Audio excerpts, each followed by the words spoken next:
ఎందుకు వచ్చిన గొడవ పక్కగా పోయాడు.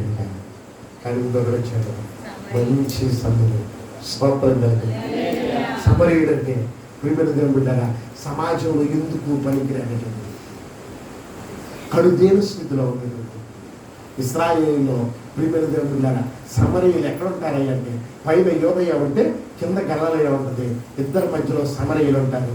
కానీ ఆ సమరయ పట్టణానికి ఇశ్రాయేలీలు వెళ్ళడం సముద్రం ఎక్కి ఎర్ర సముద్రంలో ఎక్కి ఆ ఎర్ర సముద్రం యోర్దాను నదిలోకి ఎక్కి పడవెక్కి ఈ సమరయ దేశాన్ని తాకకుండా యోదయ దేశానికి వస్తాడే కానీ సమరయలో గుండా రాడు.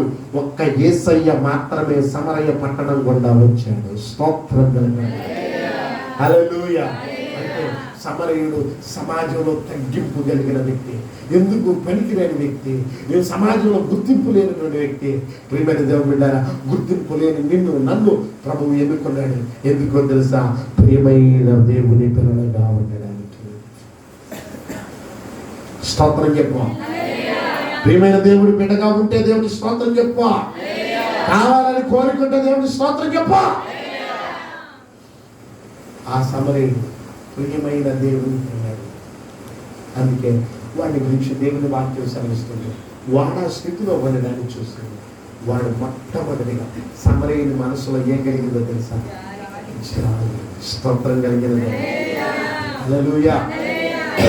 జాలి గల దైవమా యేసయ్యా మనసారా స్తుతింతును స్తుతింతును. జాలి గల దైవమా యేసయ్యా మనసారా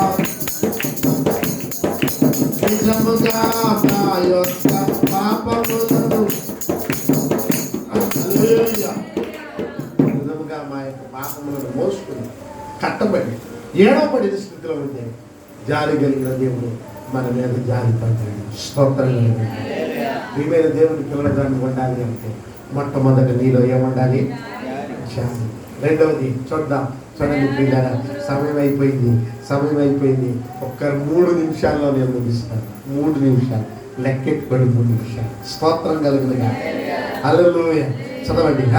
మొట్టమొదటి జాలి. రెండవది దయాళత్వం, దయగలిగిన మనిషి. ఆడ ఆ స్థితిలో ఉన్నాడంటే వాడిని లేపడానికి ఏం కావాలి? ముందు దయ కావాలి.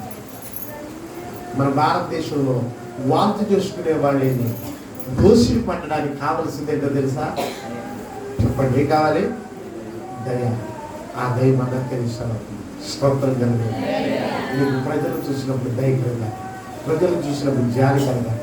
అడుక్కునే వాడిని ఇంటి ముందుగా పోతామంటే వాడికి ఆకలేస్తున్నట్లుగా కనిపిస్తే అమ్మా అని కనుకంటే కాస్త గొప్ప తీసి పెట్టేది దయ కలిగి. స్తోత్రం కలిగి.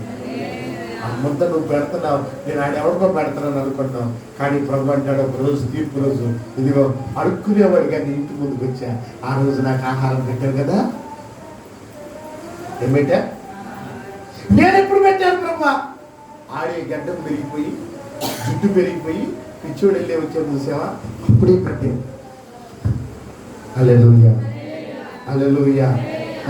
ఒకటి జాలి కలిగిన మనసు, రెండవది దయాళత్వం, మూడవది వినయం. ఏంటిది? వినయం ఉంటే పాటగా అంటాడా అనే మనసు నీలోనికి రాదు. స్తోత్రం కలిగిన వినయం చెప్పింది చెప్పినట్లుగా నేర్చుకుంటాము. హల్లెలూయా. హల్లెలూయా. బిడ్డారా చెప్పండి. తర్వాత సాత్విక్. చెప్పండి, ఏంటది? యెహోవా ఆయనే చూసుకోండి. స్తోత్రం చెప్పండి.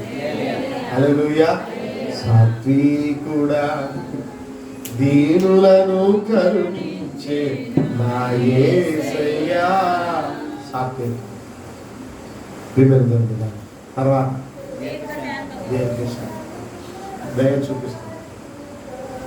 దయ చూపిస్తాం. కానీ ఇప్పుడు కాకపోతే రేపు అన్నమా, రేపు కాకపోతే ఎల్లుండి అన్నమా, ఆడే మాట్లాడుతుంది. చదవండి. దీర్ఘశాంతం ధరించుకోండి. ప్రియమైన దేవుని పిల్లలుగా ఉండాలి అంటే వీటిని నీవు ధరించాలి. ఏమిటి? జాలి ధరించాలి, దయాళత్వం ధరించాలి, వినయం ధరించాలి, సాత్వికం ధరించాలి, దీర్ఘశాంతం ధరించాలి. వీటిని ధరిస్తే ప్రభువుకి ఇష్టమైన బిడ్డలుగా, ప్రభువుకి ప్రియమైన బిడ్డలుగా మనం ఉండగలుగుతాం. అట్టి కృపను పరిశుద్ధాత్మ దేవుడు మనకు అనుగ్రహించుగాక. నువ్వు దేవునికి ఇష్టమైన బిడ్డగా ఉండాలనుకుంటే లేచి నిలబడు. నేను నీ కోసం ప్రత్యేకంగా ప్రార్థన చేయాలి. నువ్వు దేవునికి ఇష్టమైన బిడ్డగా ఉండాలనుకుంటే లేచి నిలబడు.